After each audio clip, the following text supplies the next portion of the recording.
Hai, kembali lagi di podcast Marhain Series Universitas Mahendra. Pada hari ini telah hadir bersama kita di studio Kakak Safira. Beliau adalah manajer farmasi dari PT Kimia Farma. Halo Kakak. Ya, halo. Apa kabarnya hari ini? Baik, alhamdulillah. Semoga selalu dalam keadaan baik Kakak. Terima kasih telah menyempatkan waktunya untuk hadir dan memenuhi undangan kami. Baiklah, pada hari ini saya Windy Wandari selaku host akan sedikit berbincang-bincang mengenai dunia farmasi pada topik yang membahas apakah benar obat sirup dapat menyebabkan gagal ginjal pada anak. Sebelum masuk ke inti pembahasan, mungkin kita bisa mengenal lebih dulu dengan Kimia Farma sendiri. Sepengetahuan kita, mungkin Kimia Farma ini adalah sebuah apotek yang menjual obat-obatan atau mungkin istilahnya reseller. Mungkin dari kakak bisa menjelaskan sedikit kepada kami serta teman-teman di rumah tentang Kimia Farma sendiri. Apakah Kimia Farma ini hanya bergerak di bidang perdagangan obat-obatan atau memang Kimia Farma sudah mempunyai produk yang diproduksi sendiri? Ya, ya sebelumnya terima kasih ya. Saya mengucapkan mewakili dari Kimia Farma atas undangannya di Marhain Series ya. Marhain Series kita bisa ngobrol-ngobrol bareng, diskusi bareng di sini sama teman-teman semuanya. Ya, jadi kalau tadi Windy bilang ya, Kimia Farma itu reseller atau punya hanya obat-obatan aja. Jadi kalau bisa saya informasikan, Kimia Farma itu salah satu perusahaan farmasi terbesar Indonesia yang langsung berada di bawah Kementerian BUMN. Jadi mungkin kalau teman-teman di sini sering taunya Kimia Farma apotek aja ya. Apotek aja yang kebanyakan kelihatannya gitu. Tapi sebenarnya enggak, Kimia Farma itu bisa dikatakan dari perusahaan farmasi dari hulu ke hilir. Kenapa dikatakan seperti itu? Karena Kimia Farma memiliki ada manufaktur farmasi, jadi pabrik obatnya. Kemudian ada bagian di riset dan pengembangannya, ada juga di bagian distribusi, ada Kimia Farma Trading and Distribution, kemudian di retail dan pemasaran, Kimia Farma Apotek, lalu ada juga laboratorium dan juga klinik, Kimia Farma Diagnostika. Jadi kenapa disebut dari hulu ke hilir, mulai dari pembuatan obatnya, sampai di riset, dicari tahu bagaimana sih obat yang terbaik itu seperti apa, kemudian didistribusikan hingga sampai ke tangan pasien gitu. Jadi bisnis prosesnya sangat lengkap gitu. Kalau tadi Windy juga nanya ya, ada nggak sih selain tadi dari obat-obatannya aja yang tadi udah saya sebutkan ya. Dan kalau ditanya ada nggak produk Kimia Farma gitu, itu ada banget. Jadi kalau misalkan teman-teman mahasiswa kan, kalau misalkan udah akhir bulan kantong kering, ada obat mah namanya Magasida. Terus ada vitaminnya juga, vitamin, Vituno, termasuk kayak kosmetik, Mars Venus, itu juga punya Kimia Farma. Gitu. Mungkin yang bedanya belakangan ini karena era digital ya, kayak sekarang ini, Kimia Farma itu punya aplikasi yang memudahkan kita untuk pesan obat nih. Jadi kalau kita kan ngerasa kalau nggak bawa HP, nggak tenang gitu ya. Nah, ini kalau udah bawa HP, mau butuh obat, bisa pakai HP-nya digunain, ada aplikasi Kimia Farma Mobile. Jadi bisa dicek di App Store dan juga Play Store-nya. Nanti download Kimia Farma Mobile, bisa tujuannya sih memang untuk memudahkan masyarakat sih. Untuk misalnya teman-teman semuanya kalau butuh obat urgent, nggak bisa keluar rumah, bisa tuh pakai HP-nya digunain untuk pakai aplikasi Kimia Farma Mobile gitu. Sudah perkembangan zaman ya, jadi bener. Dari rumah pun kita bisa mengorder obat tanpa harus keluar rumah. Bener. Kan model sekarang kan kadang kita mager ya mau keluar rumah, tuh pakai HP aja udah cukup tuh, nanti obatnya diantar. Baik Kak, terima kasih atas penjelasan. Mungkin kita lanjut ke pertanyaan selanjutnya.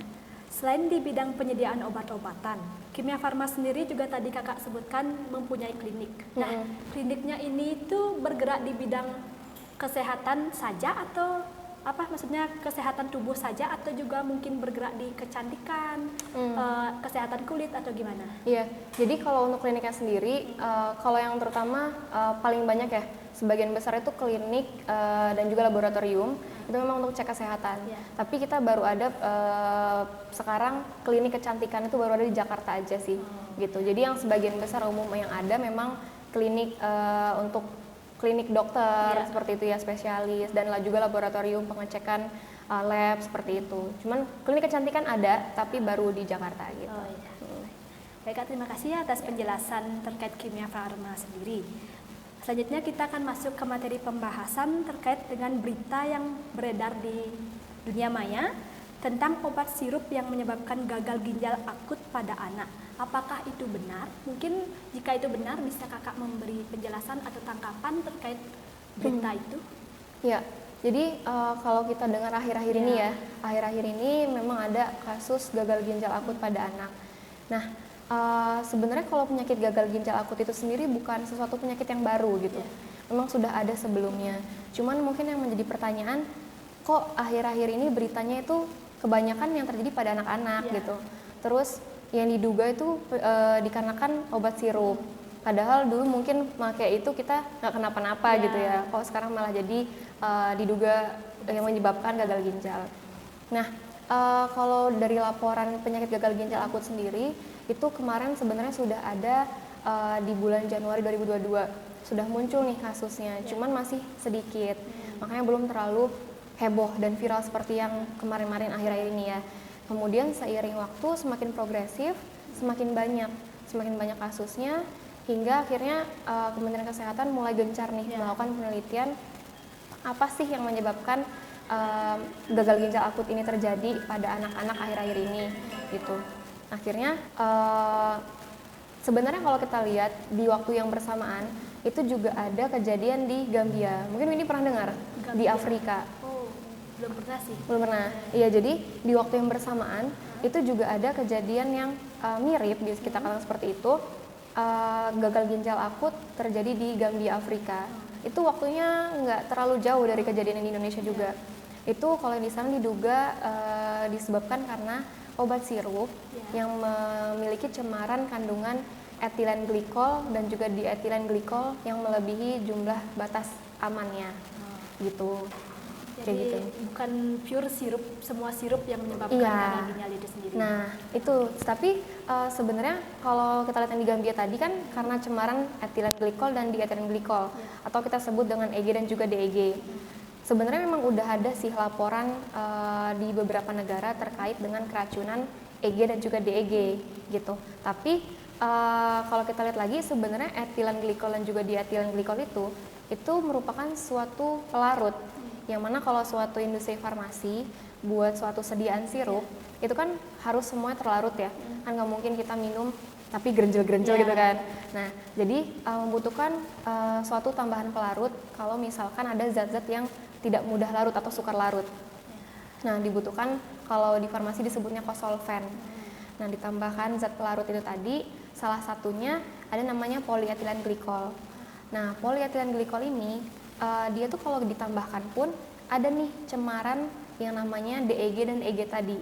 Cuman ada farmakope ataupun persyaratan dari farmasi sendiri yang membolehkan jika ada cemaran EG dan juga DEG diperbolehkan tapi tidak melebihi 0,1%. Nah yang jadi bahaya kalau lebih dari 0,1%, itu yang menyebabkan jadi keracunan kayak gitu. Itu sih yang perlu kita perhatikan. Kalau misalkan terkait dengan tadi Windy nanya sirup bener nggak sih yang diduga, salah satunya mungkin itu menjadi dugaan, tapi mungkin banyak juga faktor-faktor lainnya yang masih terus diteliti sampai sekarang gitu sih. Baik, dan mungkin teman-teman di rumah dari penjelasan kakak Safira tadi kita juga dapat mengetahui bahwa bukan sepenuhnya sirup penyebab dari gagal ginjal akut ini sendiri. Baik kak, kita lanjutkan dengan pertanyaan selanjutnya. Mungkin dari berita tersebut pastinya masyarakat akan pada takut nih tentang obat sirup. Bagaimana tanggapan kakak sendiri untuk mengantisipasi ketakutan masyarakat ini terhadap obat sirup? Iya, jadi memang itu benar banget. Kan kebetulan saya prakteknya di apotek ya. Banyak banget para orang tua yang datang ke apotek, anaknya sakit, tapi harus dikasih apa? Kalau kita nawarin sirup juga, enggak lah nanti anak saya kenapa-kenapa gitu kan.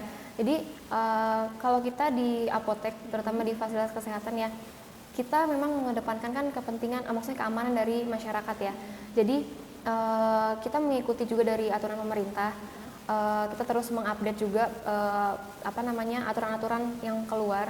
Karena tadi ketika sudah obat sirup itu menjadi dugaan yang menyebabkan gagal ginjal akut, dari BPOM dan juga Kemenkes kan melakukan beberapa tindakan. Salah satunya yaitu melakukan pengecekan obat-obatan sirup yang beredar di pasaran. Nah, ketika itu sudah dilakukan pengecekan, ada beberapa ternyata yang memang kandungan EG dan DEG-nya itu melebihi ambang batas, kayak gitu. Nah, pada akhirnya yang sudah ketahuan melebihi ambang batas itu langsung di recall namanya. Jadi ditarik dari seluruh pasaran untuk dikembalikan lagi ke industrinya dan tidak boleh lagi untuk dipasarkan. Harapannya tidak akan terjadi lagi nih penambahan kasus gitu kan. Untuk yang si sirup yang ketahuan ini. Jadi kita di apotek itu sementara waktu pada saat itu pada saat lagi high banget tuh kasusnya, kita tarik semua sirup, nggak jual sirup sama sekali. Udah nggak tahu lagi gimana kan, padahal sirup sendiri memang termasuk banyak ya di pasarannya. Tapi tadi balik lagi demi keamanan, kita masih menunggu informasi dari pemerintah. Ketika dari BPOM sudah mengumumkan rilis nih peraturan-peraturannya bahwa ini sirup yang tidak aman, ini sirup yang aman boleh digunakan, kita mengikuti aturan dari BPOM itu. Yang memang aman sudah digunakan, sudah dilakukan pengecekan dan boleh digunakan kembali, itu yang bisa kami jual.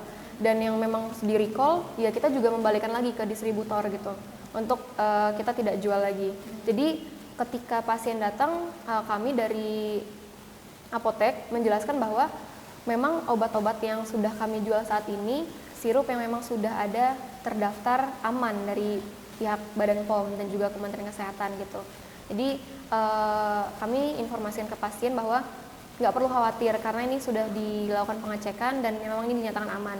Bagi mungkin pasien yang saya biasanya pakai obat sirupnya ini loh mbak gitu, saya pakainya yang A, B, C gitu. Kadang pasti ada cocok-cocokan ya, ada yang ini, yang itu. Tapi kita informasikan lagi kalau memang obat yang biasa diminum, contohnya nih kandungannya paracetamol, kan kemarin rame tuh ya paracetamol. Sebenarnya bukan paracetamol yang nyebabin seperti itu, tapi kan zat tambahannya untuk pelarut tadi ya. Nah, kita bisa mengarahkan ke ada loh merek lain paracetamol yang memang sudah dinyatakan aman gitu. Jadi kita informasikan bahwa sebenarnya sama aja, secara dosis, komposisinya, dan fungsinya pun sama. Jadi nggak apa-apa kalau diberikan yang lain dulu yang memang sudah dinyatakan aman gitu. Atau ada juga kok dalam bentuk sediaan lain yang memang ada kekeh orang tuanya, saya nggak mau sirup, pokoknya nggak mau sirup deh saat ini gitu. Ada namanya bentuk sediaannya suppositoria, itu yang dimasukkan lewat anus gitu. Jadi atau yang dalam bentuk tablet kemudian digerus yang jadi puyer, itu bisa juga. Jadi tetap sih kita sarankan dulu konsultasi dulu ke dokter, atau memang sebenarnya obat-obat yang bisa dibeli sendiri atau namanya somedikasi nanti bisa dikonsultasikan dengan apoteker di apotek seperti itu. Baik, terima kasih ya Kak. Mungkin teman-teman di rumah sudah bisa mendengar penjelasan dari Kakak Safira sendiri bahwa sirup akan segera dirilis jika sudah ada izin dari pemerintah, karena sirup sendiri bukan penyebab utama dari gagal ginjal akut pada anak. Baik Kak, kita lanjut ke pertanyaan berikutnya. Mungkin dari Kakak sendiri nih yang punya pengalaman di bidang apoteker, bisa memberikan sedikit penjelasan kepada kita orang-orang awam yang tidak mengetahui begitu tentang obat-obatan, biar kita bisa ketika nanti membeli obat-obatan di apotek dan dapat memahami mana yang baik dan mana yang tidak baik untuk kita beli. Mungkin dari Kakak bisa menjelaskan tata caranya seperti apa? Ya, jadi kalau untuk tadi ya kaitannya dengan sirup ini dulu, sebenarnya itu bisa dicek di websitenya BPOM. Di situ ada terdaftar obat-obat yang memang sudah dinyatakan aman. Terakhir sih saya cek sudah ada sekitar 685-an item obat sirup yang sudah dilakukan penyelidikan dan penelitian lebih lanjut dan sudah dinyatakan aman untuk digunakan kembali. Cuman tetap dalam penggunaan dosis yang sesuai. Jadi terutama untuk anak-anak ya. Untuk anak-anak itu penggunaan obatnya bukan kayak kita yang orang dewasa 3 kali 1 tablet langsung kayak gitu. Jadi perlu pengukuran menggunakan dosis berat badannya. Jadi itu dia tadi, kalau misalkan untuk anak-anak saya sih tetap sarankan konsultasikan dulu ke dokter ataupun ke apoteker untuk mendapatkan dosis yang sesuai. Karena walaupun misalkan sirupnya itu sebenarnya nggak ada masalah, tapi dosis penggunaannya salah, kan bisa menjadi masalah Ya, ya. Jadi itu tadi tetap walaupun sudah dinyatakan aman, obat apapun itulah tetap menggunakannya dengan dosis yang sesuai. Nah itu tadi pengecekan obat-obatnya untuk yang aman dan tidak bisa cek di websitenya BPOM seperti itu. Untuk yang lain-lain, misalkan ada keluhan apa-apa kayak gitu untuk mendapatkan obat yang tepat, saya tetap menyarankan untuk konsultasi dulu ke dokter ataupun kalau misalkan ringan, ada namanya di farmasi itu swamedikasi. Jadi dari apoteker, di apotek bisa memberikan saran obat apa sih yang bisa digunakan untuk mengatasi gejalanya nih. Tapi tetap kalau obat-obatan tuh ada logo-logonya. Kalau Widi tahu ada logo biru, logo merah, ada huruf K-nya. Nah, yang bisa kami berikan sarannya ketika swamedikasi obat-obat yang berlogo biru atau logo hijau. Ada beberapa obat yang berlogo merah, logo K. Beberapa obat saja yang bisa kami berikan seperti itu. Baik Kak, terima kasih atas penjelasan Kakak. Mungkin yang tadi sudah merupakan pertanyaan terakhir dari kami. Dengan begini, berakhir sudah sesi bincang-bincang dari kami. Terima kasih atas ilmu dan penjelasan yang Kakak berikan kepada kami serta teman-teman penonton di rumah. Terima kasih atas waktunya Kakak. Terima kasih juga pada penonton di rumah yang telah setia menonton acara kami. Jika ada kesalahan kata, kami mohon maaf. Kami tutup dengan Pramo Santi. Om Santi, Santi, Santi.